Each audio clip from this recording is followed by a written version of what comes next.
has been started studying. So today we are going to start with, we have already started with the mechanisms of respiration. The first thing, mechanisms is breathing.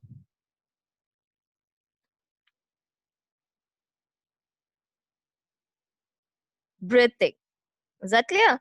So inside the breathing, we have discussed about the inspirations and expirations. Yes or no?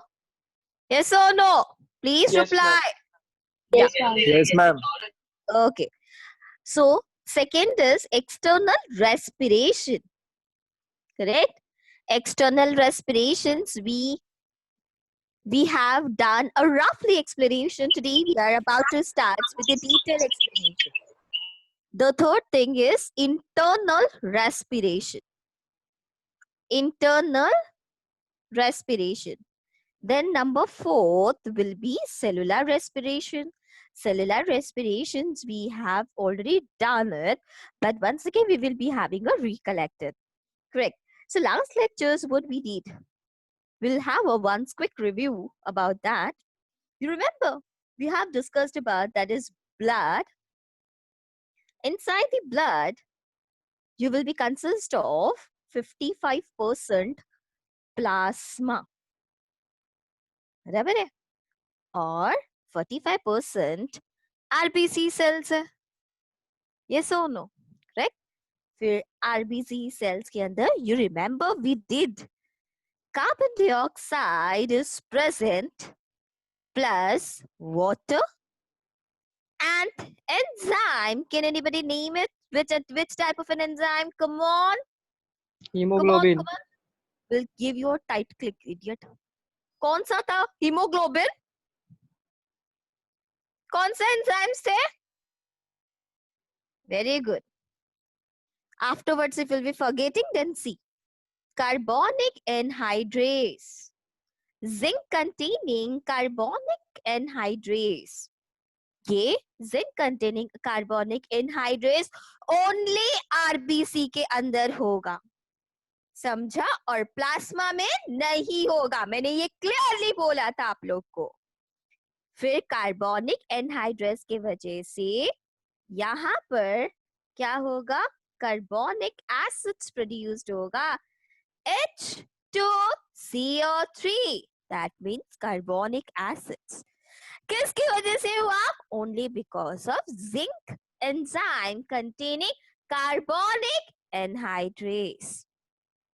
These reactions will be a fast reactions because in the presence of zinc containing carbonic anhydrase. तो carbonic acids बना देगा, but carbonic acids unstable था, इसलिए RBC sales ने again carbonic anhydrase की वजह से break down किया और किस में कन्वर्ट कर दिया? Bicarbonate plus H plus ion. लेकिन बाइकार्बोनेट जो था अनस्टेबल था, इसलिए उसने ट्रैवल करके सीधा प्लाज्मा के पास सोडियम जो ऑलरेडी प्रेजेंट था बाइकार्बोनेट्स में कन्वर्ट हो गया. You understanding? और H प्लस का क्या हुआ? जो ऑलरेडी प्लाज्मा के पास Cl माइनस था, तो यहाँ पर आरबीसी के अंदर HCl बन गया. Right. Is there anything doubt over here? Please reply because this is really important as per your state plus NEET examination point of view. So which enzymes converted? कौन सा enzymes था? जल्दी जल्दी my dear student. Which enzymes? Come on. Carbonic. Yes, carbonic anhydrase. See, I'm writing this spelling. Carbonic anhydrase or carbonic anhydrase. It is an enzyme. It is a catalyst which speeds up the reaction. So bio में है, so that means it is a biocatalyst, right? जिसके वजह से RBC में fast reactions होते हैं, but plasma में ये नहीं होता है, इसलिए वो स्लो रिएक्शंस होता है. So am I making a sense, everyone? Yes or no? Yes, Yes ma'am. or no? Okay. Thank you so much, Ria, for replying. So let us study a new thing. External respiration. Now you have entered into a core topic of external respiration. External respiration. Now listen very, very, very carefully. You remember, as I already spoken to you all, ये alveoli है. कोई मुझे बताएगा कि alveoli और blood vessels कौन से epithelium cell से बना है? Quick. Simple squamous. Excellent. Simple squamous. Epithelium resting on basement membrane. Resting on basement membrane. Yes or no? Correct? So my dear, तुम लोग को दिखाई दे रहा मैंने blood vessels बनाया जो आधा मैंने blue color का बनाया है और आधा जो पार्ट है वो मैंने red color का बनाया है. क्यों बनाया ऐसा? Will let you know that. Wait a second. This is our heart. जो हार्ट हमारा exactly 4 chambers का है. Is that clear? Yes, my dear. 4 chambers का present है. So that means यहाँ पर ब्लू कलर का इसलिए मैंने ड्रॉ किया. द रीजन इज दैट कि ये बंदा राइट करेक्ट डीऑक्सीजनेटेड ब्लड लेकर जा रहा है और deoxygenated blood bluish in colour का है. दैट मीन्स उसके पास कार्बन डाइऑक्साइड ज्यादा है तो उस आरबीसी ने कार्बन डाइऑक्साइड दे दिया. करेक्ट एल्वियोलाई के पास. Meanwhile oxygen is getting inside और जैसे ही ऑक्सीजन आया और ऑक्सीजन वही जो सेल्स जिसने दिया कार्बन डाइऑक्साइड और वही सेल ने ऑक्सीजन एब्जॉर्ब किया. You understood. और एब्जॉर्ब करने के बाद फाइनली वो रेड कलर का कंसिस्ट हो गया.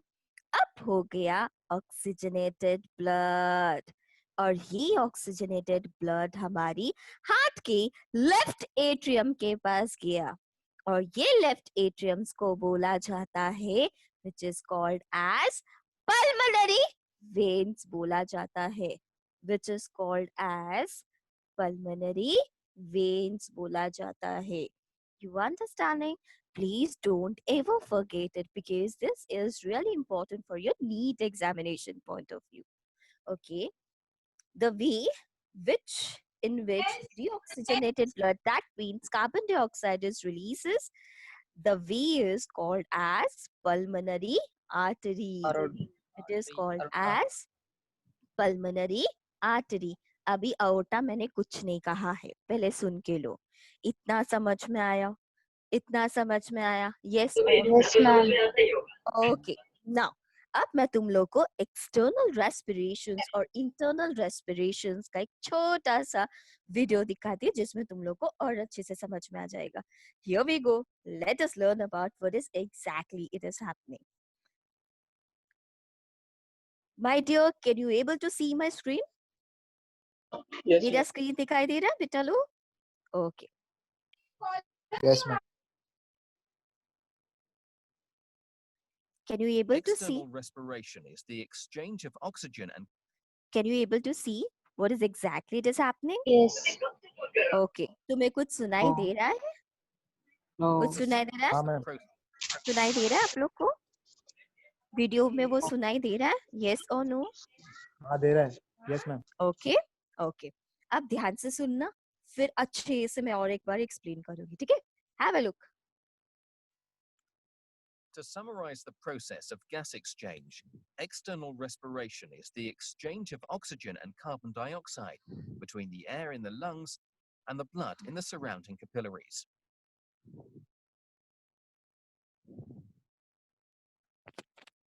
Internal respiration is the exchange of Now you have understood the external respirations.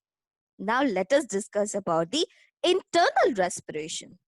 अब internal में ये रेस्पिरेशन रेड कलर का जो दिखाई दे रहा है जहां पर आर्टरीज लिखी हुई है उसको सिस्टमैटिक अओर्टा बोला जाता है। ये सिस्टमैटिक अओर्टा पूरे बॉडी के सेल्स को ऑक्सीजन देता। अब देखते हो क्या रहा है। Fine, we have already discussed it. Here we go. Passage between the tissue cells and the blood in the tissue capillaries.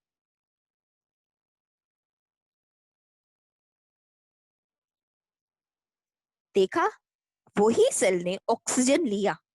Meanwhile, at the same time, वो सेल्स ने कार्बन डाइऑक्साइड निकाला। Correct? क्या बनाया रहेगा उसने? देखते। Have a look.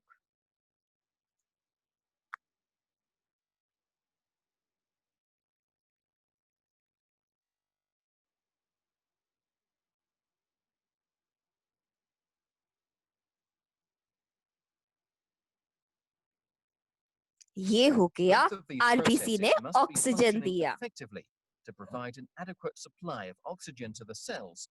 और ये रहा ग्लूकोज जो तुम्हारी बॉडी के सेल के पास जा रहा है। बट मैम ग्लूकोज कहाँ से आया? प्लाज्मा से आया है, राइट?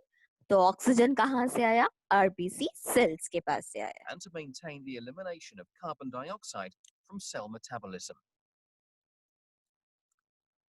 राइट? हमने तो ये स्टडी किया ही है।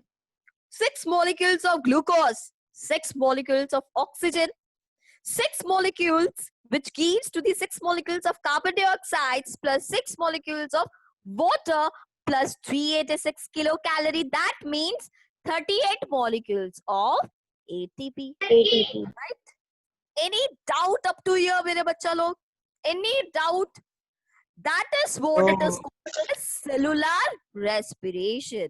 It is called as cellular respiration. Here we go.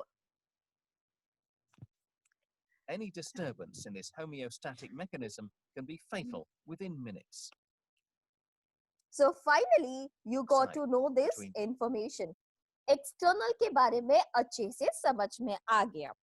अब internal के बारे में भी आप लोग को अच्छे से समझ में आ गया है। I hope so. Yes.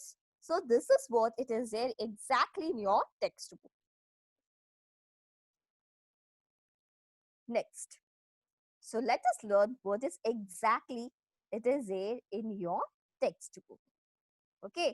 I hope you all have understood what is external respirations and internal respiration.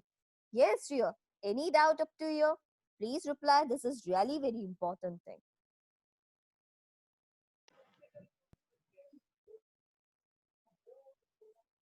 चलो, अब आता है तुम्हारे टेक्स्ट बुक में। ये है राइट हैंड साइड में, ये जो मैंने दिखाया तुम लोग को, ये exactly neat point of view में है। अब यहाँ पर उन्होंने क्या बताया है, ये देखो। The first thing I will be starting with the neat, will be explaining the neat, then afterwards I will be starting with the state. Neat में this part is called as alveolar cavity, and this alveolar cavity plus blood vessels is made up of that. You have given me the answer. Simple squamous epithelium resting on basement membrane. Correct? Alveoli का काम एक ही है, ma'am, oxygen लेना, carbon dioxide निकालकर फेंक देना। Right? अब देखते काफी interesting things, what is exactly will be happening. Yes, अब स्टेट में तुम्हारा दिया क्या है। स्टेट में काफी सिंपल है, डिफिकल्ट तो नहीं है। जैसे मैंने आप लोग को ब्लू कलर का ड्रॉ किया था, right? Let us learn the first thing.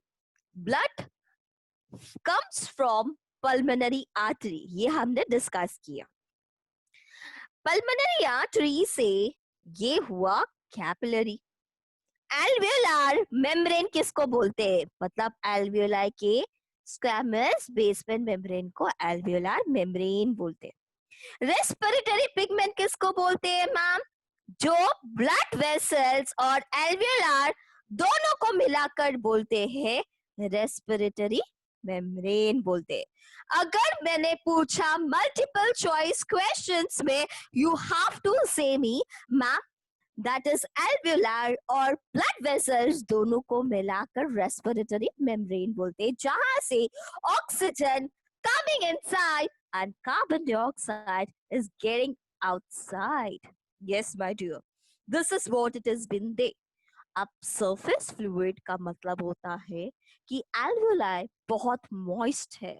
That is what the reason. वहां से ऑक्सीजन इनसाइड हो रहा है, कार्बन डाइऑक्साइड निकल के फेंक रहा है. करेक्ट. ये हुआ surface fluid. Next, oxygen diffuses into the red blood cells. Next, carbon dioxide diffuses into the alveolus. So that means carbon dioxide is removing, right? And here, this oxygenated blood will be goes towards to the pulmonary veins. Is that clear? Which opens into the left atrium part. Hope you all understood. Yes or no? Please reply me. Yes, ma'am. Okay अब मैंने कुछ पूछा respiratory membrane किसको बोलते हैं, तो मैं बोलना है मैम एल्वियोलाई और ब्लड कैपिलरीज दोनों के दोनों simple squamous epithelium cells resting on basement membrane को बोला जाता है. Yes. Okay. So any doubt up to here please reply. किसी को नहीं समझा तो प्लीज पूछो बच्चा लोग. This is really important thing. Hello. Yes or no? Please reply. Yes, understand, ma'am. Okay, shall I proceed further? Okay, thank you so much for replying, my dear student. So next, let us learn. ये NCERT का है, NEET है. This is typical NEET. Typical NEET means typical NEET. Those who are attempting for the NEET examinations point of view, please concentrate. Here we go. ये state में नहीं है, सिर्फ NEET में है ये. See the first thing inspired air. अब एल्वियोलार air में ये ऑक्सीजन कितना है 104 mmHg मतलब मेजर किया गया है मर्क्यूरी से. सीधा ये ऑक्सीजन अभी तुम्हें पता चल गया कि मैम ये यहाँ से area which is known as a pulmonary veins. That means it's called as a pulmonary veins. ये एट्रियम से सीधा वेंट्रिकल के पास गया. वेंट्रिकल से डायरेक्टली ये एरिया जिसे बोला जाता है systematic aorta which is called as systematic aorta. That means systematic arteries. ये जगह पे जैसे ही ऑक्सीजन गया तो यहाँ तक टिश्यूज के पास जाने तक ऑक्सीजन कितना में हो गया 95 हो गया. How much? दैट मीन्स 95 हो गया. तो इसका मतलब 104 अंदर आया तो 95 में कन्वर्ट हो गया. तो मैम 9 कहाँ पर गया? ये बीच के ट्रैवलिंग करते हुए टिश्यूज के पास चला गया.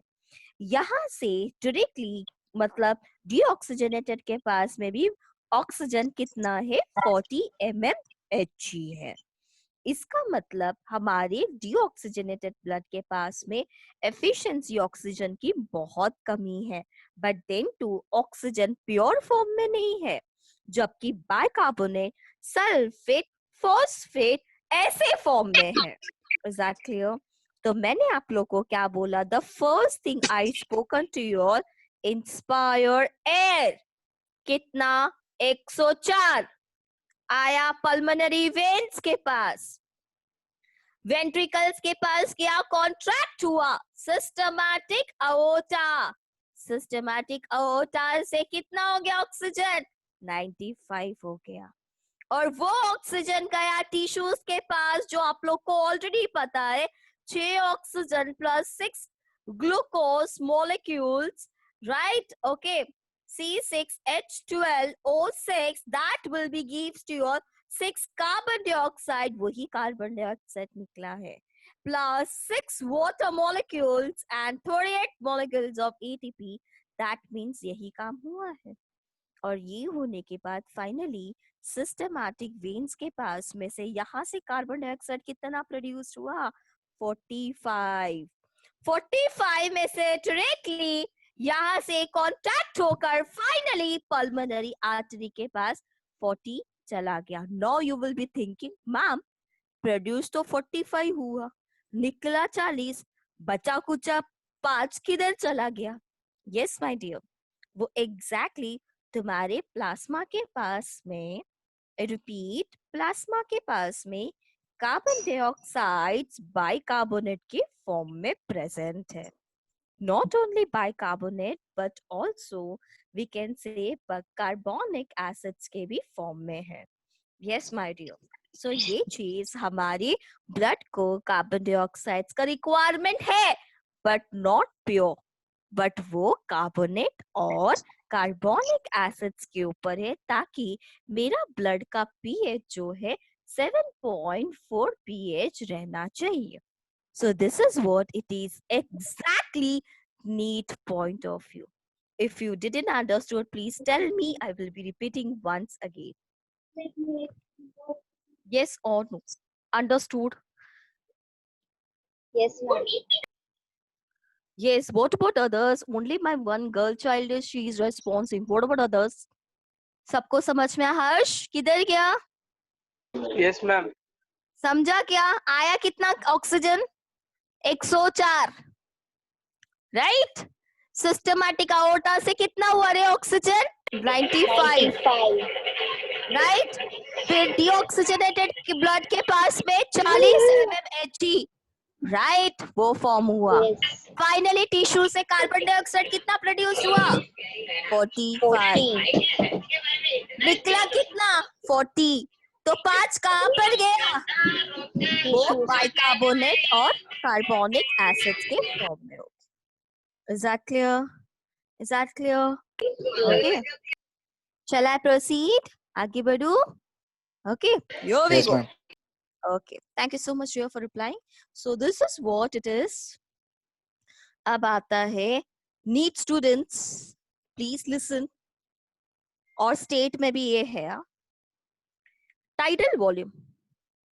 अब ये लंग्स के वॉल्यूम के accordingly, this is only for the lungs volume. Tidal volume का मतलब सिंपल है, दैट मीन्स जितना ले रहा है ना उतना निकाल रहा है.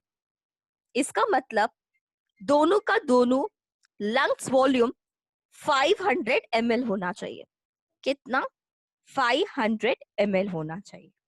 बराबर. अगर क्वेश्चन आया टाइडल वॉल्यूम का, तो वॉल्यूम ऑफ एयर इंस्पायर और expire by during normal breathing, उसी को बोला जाता है tidal volume. That means 500 ml. Next आता है इंस्पिरेटरी रिजर्व वॉल्यूम. अब इंस्पिरेटरी रिजर्व वॉल्यूम का मतलब क्या होता है? देखो, हमारी ब्रीथिंग में ना एयर है ना, एयर अटक जाता है. यस माय डियर, देखो, the maximum volume of air और the extra volume of air, मतलब जितना वॉल्यूम था मैक्सिमम, उससे और ज्यादा एक्स्ट्रा वॉल्यूम आया है, और बंदा इंस्पायर्ड ले तो रहा है, लेकिन जब एक्सपिरेशन देने की बात आती है, सो वो क्या कर रहा है, बहुत डिफिकल्ट हो रहा है एक्सपिरेशंस देने के लिए. So that means the maximum volume of air और the extra volume of air that is inspire during forced breathing, मतलब बहुत जोर कर हो रहा है. और ये कब होता है पता है? जब हम लोग देख पानी के अंदर होते, फिर फाइनली देख जब हम लोग बाहर निकलते, तो वी वर लाइक हम लोग का जो ब्रीथिंग का जो पावर होती है ना, वो थोड़ा सा डिफर आती है, तो हम मैक्सिमम वॉल्यूम ऑफ एयर को और ज्यादा ले रहे हैं.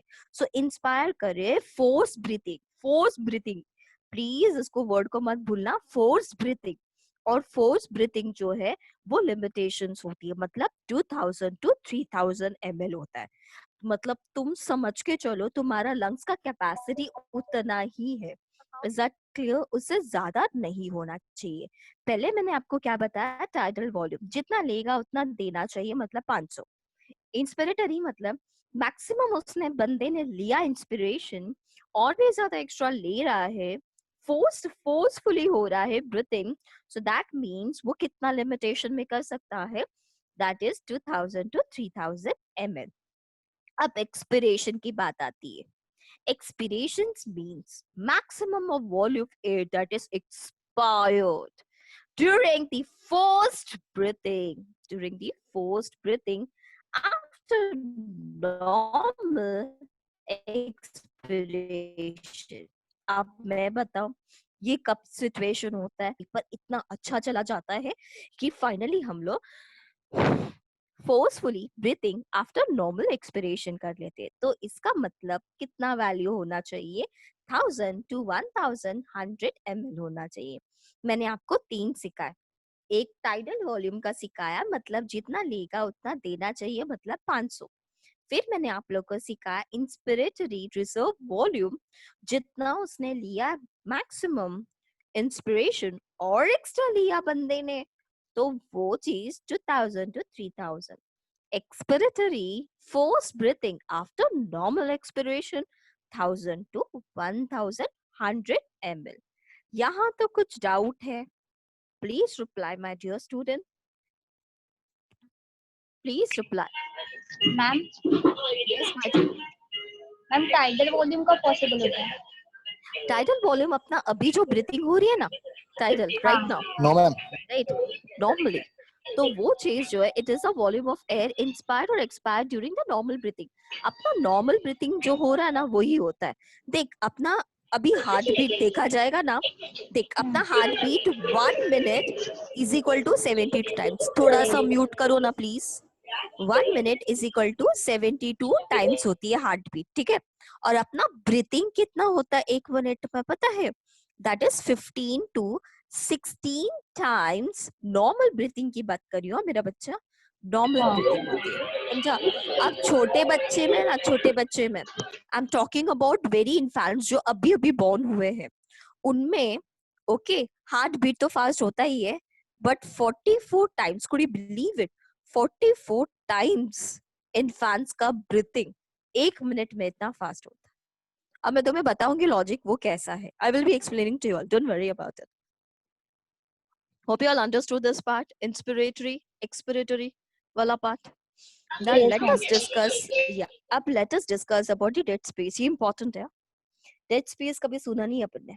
दिख volume of air that is present in the respiratory tract, मतलब नोज से टर्मिनल ब्रोंक्यूल्स तक रह गया, जबकि एयर रहना नहीं चाहिए, वो निकलना चाहिए, कहीं ना कहीं कुछ ना कुछ यूटिलाइज होनी चाहिए, but not involve in gaseous exchange. चल एक लिमिटेशन है, 150 ml तक चलेगा। अब 150 ml से भी ज्यादा हो गया तो ह्यूमन बीइंग का डेथ हो सकता है।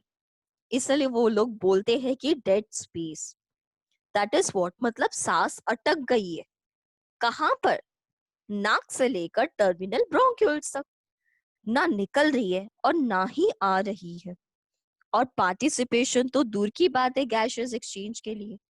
तो यार 150 ml तक ठीक है, इंसान रोक सकता है, डॉक्टर हेल्प कर सकता है, बट उससे ज्यादा होगा तो very difficult to manage it my dear student. Yes this is fact. Anyways residual volumes कितना है? रेसिडुअल वॉल्यूम्स का मतलब क्या होता है? कुछ ऐसा वॉल्यूम ऑफ एयर जो लंग्स के अंदर रह जाता है और डेड स्पेस में, मतलब नोज से लेकर टर्मिनल ब्रोंक्यूल्स तक रह गया। मतलब वही बात हो गई ना, पहले डेड स्पेस मतलब नाक से लेकर ब्रोंक्यूल्स तक है, और रेसिडुअल वॉल्यूम्स मतलब लंग्स में भी रह गया और उधर नोज से लेकर ब्रोंक्यूल्स तक ही रह गया। इवन आफ्टर मैक्सिमम एक्सपिरेशन वो देने की कोशिश कर रहा है, कार्बन डाइऑक्साइड्स निकाल रहा है यार, बट वो फेल हो रहा है।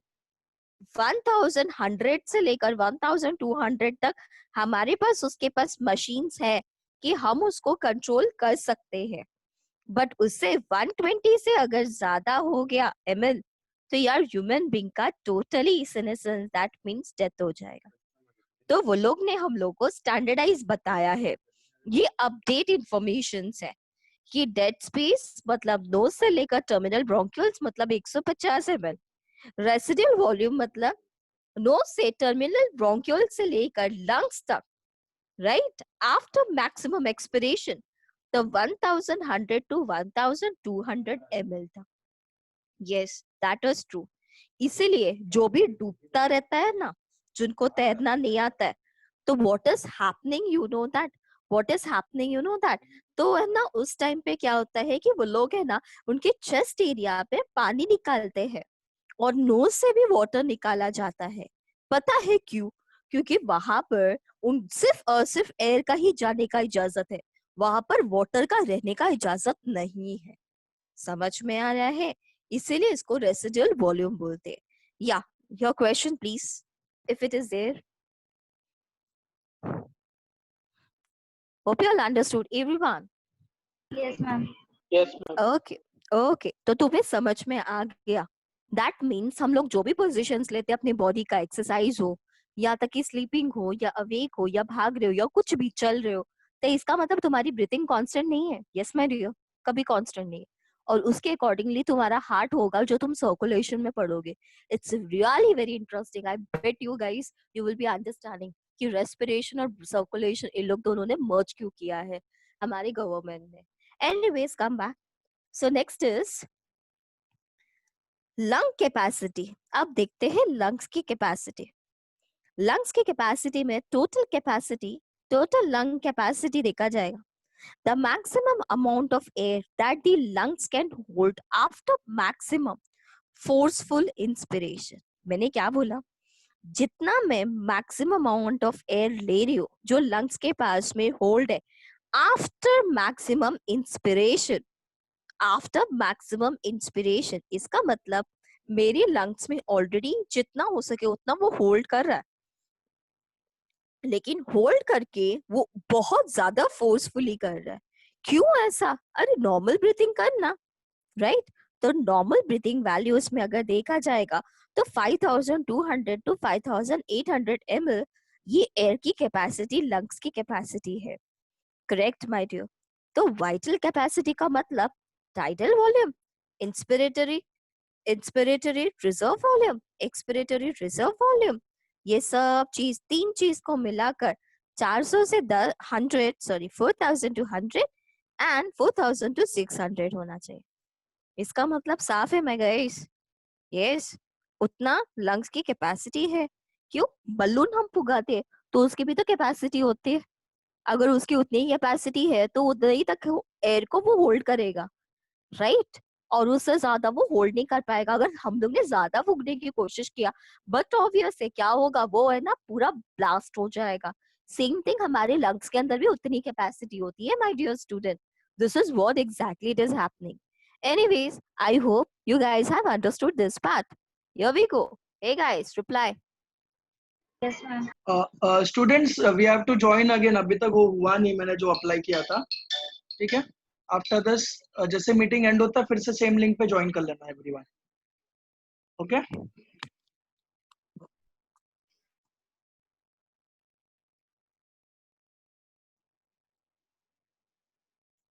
We'll catch you after this. Join once again.